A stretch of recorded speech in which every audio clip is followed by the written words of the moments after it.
В эфире телеканала «Итоги дня» расскажу о самых заметных событиях уходящего дня. В студии Дарья Крайленкова. Добрый вечер. В начале коротко о темах. Правительство Якутии ввело временное ограничение на отпуск топлива на автозаправках Саханнефтегазбыта. Профилактические меры будут действовать до стабилизации ситуации. В Мирном зафиксирована вспышка острой кишечной инфекции после посещения местного ресторана. Несколько жителей города были госпитализированы. В Якутии прошли торжественные мероприятия, приуроченные ко Дню ветеранов боевых действий. Праздник начался с возложения цветов к памятнику.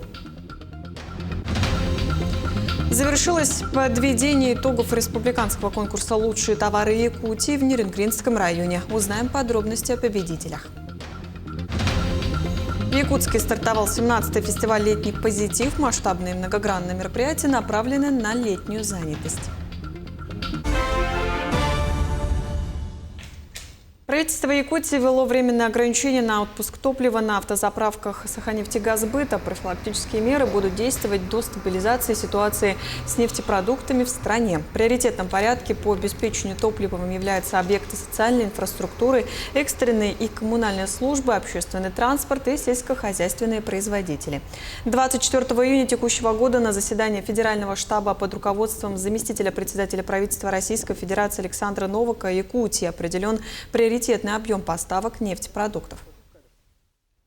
На данный момент введены нормативы на бензин автомобильный, это 30 литров на одно транспортное средство, ну и дизельное топливо 200 литров на одно транспортное средство. Ограничения по отпуску топлива введены на автозаправочных станциях в центральных и южных районах и в городе Якутске. Как я сказал, на одно транспортное средство по отпуску бензина не более 30 литров и на дизельное топливо не более 200 литров. В Мирном зафиксирована вспышка острой кишечной инфекции после посещения местного ресторана. Несколько жителей города были госпитализированы в инфекционное отделение с характерными симптомами. Управление Роспотребнадзора по республике Саха-Якутия начало санитарно-эпидемиологическое расследование. Специалисты проводят проверку в заведении, а также отобрали пробы продуктов, воды и смывы с поверхности для установления источника и причин заражения. С целью установления источника инфекции и условий, способствовавших возникновению заражения, в лабораторию Центра гигиены и эпидемиологии было организовано исследование биологических материалов от пострадавших, от больных и работников ресторана, а также проб из объектов внешней среды, это пищевого сырья, готовых блюд, питьевой воды, дезинфицирующих средств. На сегодня работа ресторана приостановлена. В учреждениях среднего профессионального образования Алдана стартовала приемная кампания, и первые абитуриенты уже подали документы на поступление. Ожидается, что в новом учебном году в политехникум и медицинский колледж придут 400 студентов. Какие специальности предлагаются выпускникам школы, какие направления более востребованы, узнали наши корреспонденты. Чуть более четверти века назад Павел Бабкин впервые пришел в Алданский политехникум в качестве абитуриента. Сегодня документы на поступление в кузницу кадров подает его сын. В этом году Даниил закончил 9 класс. Будущее юноша решил связать с технической отраслью. Привлекательными ему кажутся несколько специальностей. И перед тем, как заполнить бланк заявления, о каждой из них Даниил постарался узнать подробнее. Конкретно сейчас еще не определились, но также хочу, чтобы мой ребенок пошел как по моим стопам. Я закончил техникум в 2003 году, техник-автомеханик. И хочу, чтобы мой ребенок тоже пошел по моим стопам. Техническое обслуживание и ремонт автомобилей, горные работы, электромонтаж, сварочные технологии. Выбор профессий и специальностей, как всегда, обширен. Ожидается, что 1 сентября к обучению в кузнице кадров приступят 200 человек. Набор ведется на базе 9 и 11 классов. Сегодня абитуриенты имеют возможность подать свои документы не только придя лично в Алданский политехникум, но через госуслуги, либо через электронную почту. Конечно, все это будет потом собираться в единую базу. И, собственно говоря, мы будем видеть, какие специальности действительно наиболее востребованы в этом году. Молодые люди, не имеющие возможности ежедневно посещать занятия, смогут получить образование заочно. На выбор им предоставляется 2 специальности. Для студентов дневного отделения сроки обучения в зависимости от программы составляют 2, 3 и 4 года. Сварщик у нас обучается по сетевому взаимодействию. Первый год студенты, которые поступили на сварщика, они будут обучаться в городе Якутске, в Якутском индустриальном педагогическом колледже. А потом со 2-го курса они приедут сюда, и они будут дальше проходить теории, и также учебную практику и производственную практику. В Алданском медицинском колледже приемная кампания также набирает обороты. В этом году набор идет на 2 специальности – сестринское дело и лечебное дело. Документы на поступление в медицинский колледж абитуриенты могут подать как лично, так и дистанционно. На новый учебный год контрольные цифры приема нам Министерство образования довело в 200 студентов. Это на порядок выше, чем в прошлом году. И мы приглашаем выпускников 9-11 классов поступить в наш Алданский медицинский колледж. Явиться лично абитуриенты могут как в приемную комиссию Алданского медицинского колледжа, так и в ее филиал, который работает в городе Якутске. У специалистов можно получить всю информацию о колледже, о предлагаемых специальностях и об условиях поступления. Для удобства родителей абитуриентов и самих абитуриентов у нас создан чат в мессенджере «Макс». В него можно присоединиться, задавать любые вопросы интересующие. Также вся информация у нас размещена на сайте официальном Алданского медицинского колледжа. Приемная кампания в политехникуме и в медицинском колледже стартовала 20 июня. В числе первых абитуриентов оказались преимущественно выпускники прошлых лет, имеющие на руках документы об образовании. Выдача аттестатов школьникам состоялась на днях, и ожидается, что поток претендентов на поступление станет более массовым уже в ближайшее время. Татьяна Вахнина, Сергей Шипачев, Александр Лукин, Алдан. Ушел в науку, исполнил воинский долг. В этом году уроженец города Мирный Никита Рогальский стал единственным якутянином, поступившим в научную роту. Это специализированное подразделение Министерства обороны России, где одаренные выпускники вузов могут пройти срочную службу. Подробности необычного поступления узнала Саргалана Неустроева. О существовании научной роты Никита Рогальский, выпускник Иркутского политеха, узнал от знакомого.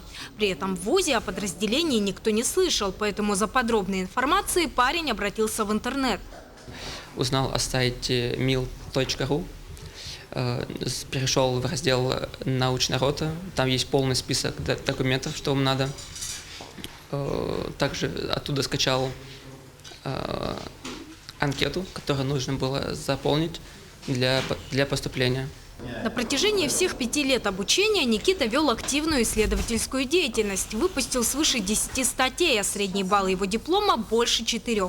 Этого оказалось достаточно, чтобы поступить в научную роту. Ну, скажем прямо, порог довольно высокий. Были сомнения в том, возьмут вас или нет? Да, сказать честно, да. На этом же сайте были опубликованы старые списки. Я понял, что там есть высокая конкуренция и что шансов мало, но я решил подать. На сайте я ознакомился, что обязательно подать документы за 6 месяцев до окончания вуза. Ожидание, наверное, около 8 месяцев. Для понимания, всего в этом году в научные роты призвали около 15 человек со всей страны. Главная задача научных служащих – исследования и разработки в интересах обороны государства. В течение года они будут писать научную работу. Соответственно, над каждым из них будет поставлен научный руководитель, который будет контролировать его, направлять его. В конце года он осуществляет выпускную квалификационную работу. И если он нам подходит и его все устраивает, он имеет право получить звание офицера. Тем самым восполнить нехватку сейчас, которая у нас имеется острая, именно кадровая, офицерского состава, занимающегося научной деятельностью. Программа при этом работает успешно, отмечает научный сотрудник Алексей Ладяков. С 2013 года в его академии 6 человек уже получили офицерские звания. А значит, исследовательский состав Минобороны пополнился как минимум на 6 молодых ученых. Вполне возможно, через год в их ряды вступит и Никита Рогальский. Саргалана Неустроева, Владимир Павлов, Якутск. Торжественное мероприятие, приуроченное ко Дню ветеранов боевых действий. Праздник, получивший официальный статус в республике в 2021 году, начался с возложения цветов к памятнику на площади Победы. Основная программа развернулась на площади Республики, где состоялись торжественное построение и концерт. Также для ветеранов работали консультационные площадки по вопросам трудоустройства, медицины, финансовой и юридической помощи. Это день всеобъединяющий, и надеюсь, что ребята получат то уважение, которого достойны. Делиться тут никак нельзя, и чествовать надо всех. Ну и, конечно же, вспоминаем ребят, которых не стало во время выполнения боевых заданий. И благодаря этим ребятам, которые сейчас находятся на переднем крае, которые находились тогда, у нас мирное небо, спокойное. И, всем им большой поклон. В Государственном собрании ЛТУМЭН открылась передвижная фотовыставка «Спасаю жизни медики СВО», посвященная труду медицинских работников в зоне спецоперации. Экспозиция состоит из 50 стендов, рассказывающих о врачах и медперсонале, которые оказывают помощь военнослужащим и мирным жителям. На церемонии открытия отличившимся медикам вручили почетные грамоты парламента республики. После завершения работы в здании Госсобрания выставку представят в различных районах Якутии. Медики наши, они не остаются в стороне. Мы всегда идем впереди. И наша военная медицина, а именно, как бы вам сказать, мы же раньше все подготавливались как военные медики. И мы пошли, соответственно, на фронт, чтобы спасать жизни наших ребят и быть впереди и изучать новые методы оказания помощи в бою. В этом, так скажем, вот новизна этой выставки в том, что она сумела это охватить. Полиглот Дмитрий Петров запустил новый проект в Якутии для поддержки языкового разнообразия. Совместная инициатива с Национальной библиотекой направлена на сохранение и популяризацию языков, подчеркивая, что их будущее зависит от усилий носителей и экспертов. Подробности проекта далее в сюжете. Слово, которое они выучили, мы их за это хвалим. Судьба 4 языков коренных народов Якутии в надежных руках. Языковые активисты совместно с известным полиглотом Дмитрием Петровым запустили большой лингвистический проект. Инициатива Национальной библиотеки и Дмитрия Петрова направлена на поддержку юкагирского, эвенского, энкийского и долганского языков. Программа «Языковое возрождение» может быть адаптирована к любому языку. То, что мы с вами делаем, это может стать образцом и примером сохранения, возрождения и защиты национальных культур и национальных языков, чем мы, собственно, с вами занимаемся. В языковом эксперименте участвуют 8 городских семей с детьми разного возраста. Все они говорят на русском и якутском. Родной язык стал отходить на второй план, поскольку в городе в нем как будто нет нужды. Но прагматичность отступает перед чувством долга. Я считаю, что незнание родного языка – это позор, поэтому я решилась участвовать в этом проекте. Ведь моя мама венка, я тоже являюсь венкой. Раньше тоже хотела изучать венский язык, но все, не могла. Поэтому сейчас есть возможность учить его. Участникам проекта высылаются задания от руководителя программы Дмитрия Петрова. В обучении детей родителям помогают педагоги-филологи. Они консультируют, проверяют и прогнозируют прогресс. Пока идет работа над произношением. И есть маленькие положительные результаты, но идем такими мелкими шажками. Я думаю, что в конце проекта дети будут говорить хотя бы на бытовом уровне, на своем родном языке. Проект «Языковое возрождение» продлится до конца года. Наилучшие результаты будут отмечены организаторами. За ходом событий можно следить на портале виртуального музея государственных и официальных языков Якутии. Татьяна Павлова, Михаил Эверстов и Михаил Соловьев. В Якутии в День национальной печати отметили заслуги работников СМИ. 1 июля в дату выхода первой двуязычной газеты региона Сахадой-Дута состоялось торжественное вручение ведомственных наград сотрудникам отрасли. Представители профильного министерства отметили вклад журналистов, редакторов и издателей в сохранение культурного наследия, развитие национальной прессы и внедрение современных цифровых технологий.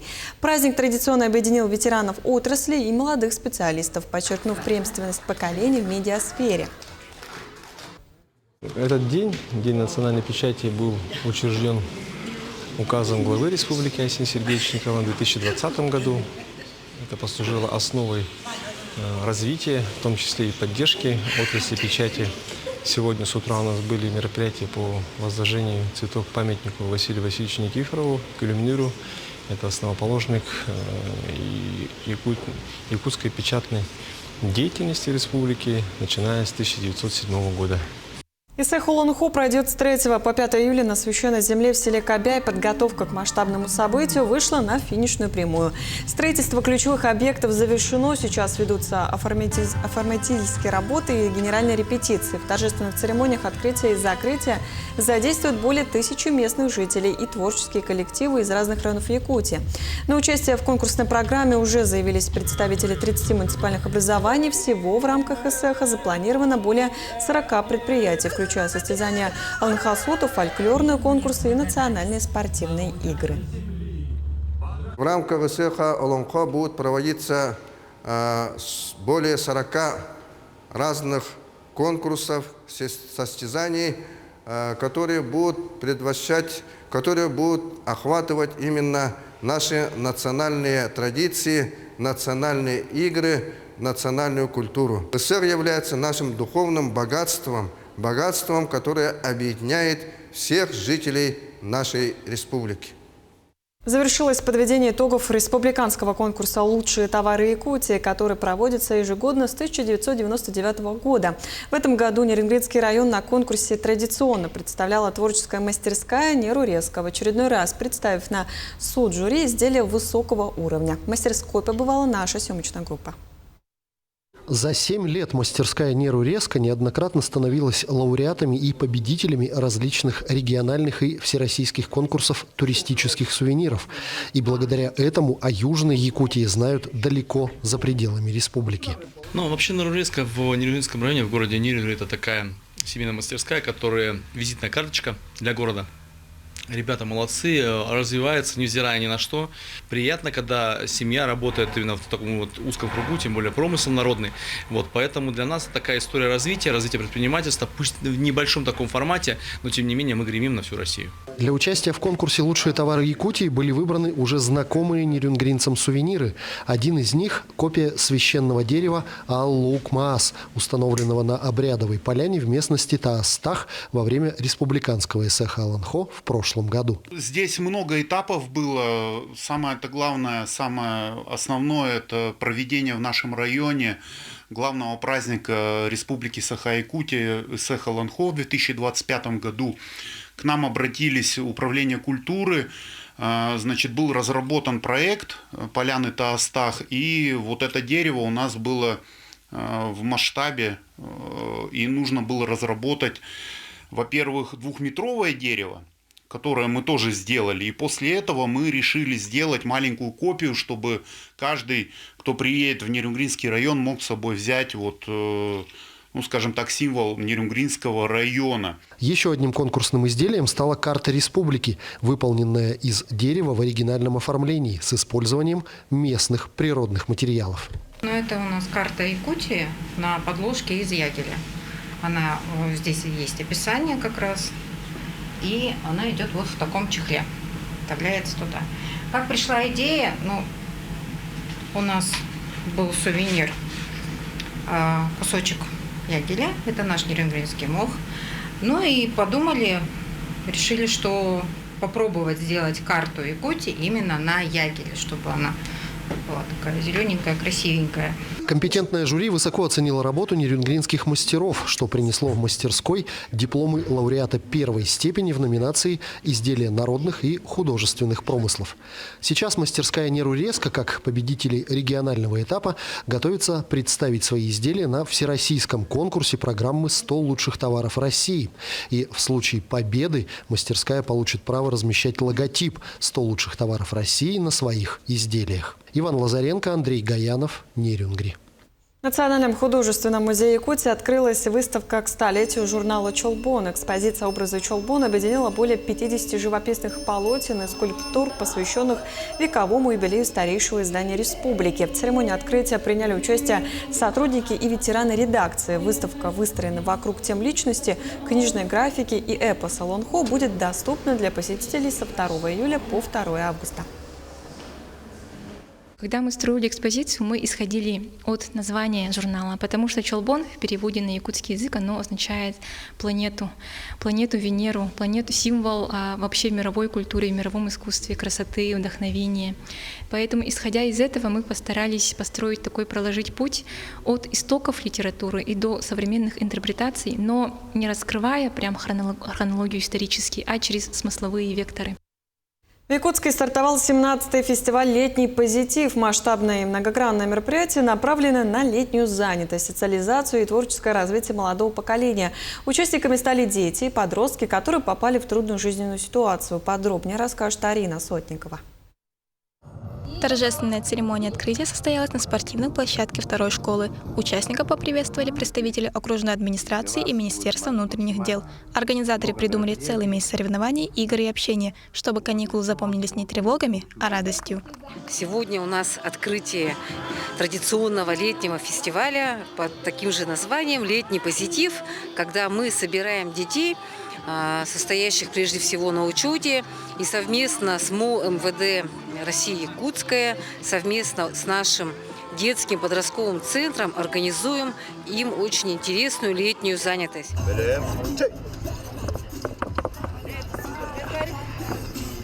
Начали фестиваль не с обычных состязаний, а с игр предков, потому что через национальные традиции детям легче всего почувствовать свою силу и связь с родной землей. Масс-рестлинг, якутские прыжки, метание камня и перетягивание каната. Здесь победа зависит не только от силы мышц, но и от командной сплоченности, которую воспитывает этот проект.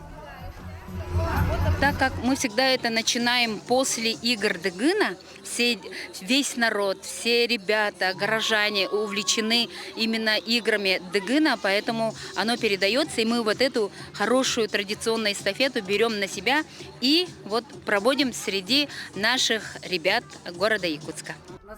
Организаторы отмечают, что полиция выступает не как контролирующий орган, а как полноценный партнер фестиваля. За каждой командой закреплен свой отдел, а сотрудники помогают ребятам наравне с инструкторами. Такой подход разрушает привычный барьер между детьми и правоохранителями, и на соревнованиях это видно особенно ярко. Таким образом мы обеспечиваем летнюю занятость для несовершеннолетних, попавших в трудную жизненную ситуацию, чтобы не совершали противоправные действия, правонарушения со стороны подростков. Фестиваль продлится до конца июля, и впереди ребят ждут военно-спортивные и интеллектуальные игры, велоэстафета и мини-футбол, а также танцевальный баттл. Такие мероприятия важны для профилактики безнадзорности и правонарушений несовершеннолетних через вовлечение их в позитивную созидательную деятельность. Арина Сотникова, Нюргун Старостин, Якутск. Якутск сегодня – центр притяжения лучших стрелков России. На стадионе Туймада прошли соревнования среди ветеранов чемпионата страны по стрельбе из лука. Подробнее расскажет Иннокентий Кычкин. Особенностью этого чемпионата по стрельбе из лука стал отдельный турнир для ветеранов. В нем приняли участие спортсмены старше 50, которые доказывают, что возраст не помеха настоящему мастерству.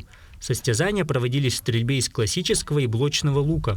Участники стреляли 2 квалификационных круга на дистанциях 30 и 50 метров. В общей сложности борьбу за медали вели 30 ветеранов из Москвы, Забайкальского края, Республики Бурятия и Якутии.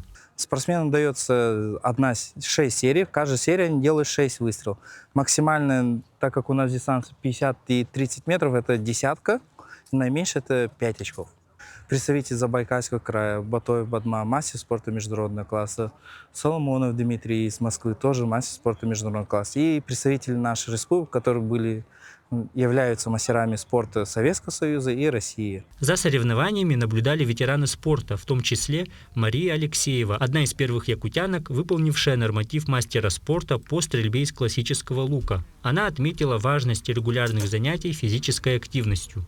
Конечно, спортом заниматься всегда хорошо. Это здоровый образ жизни, пропаганда, да. И всегда люди, если на пенсии, да, то у них есть занятия.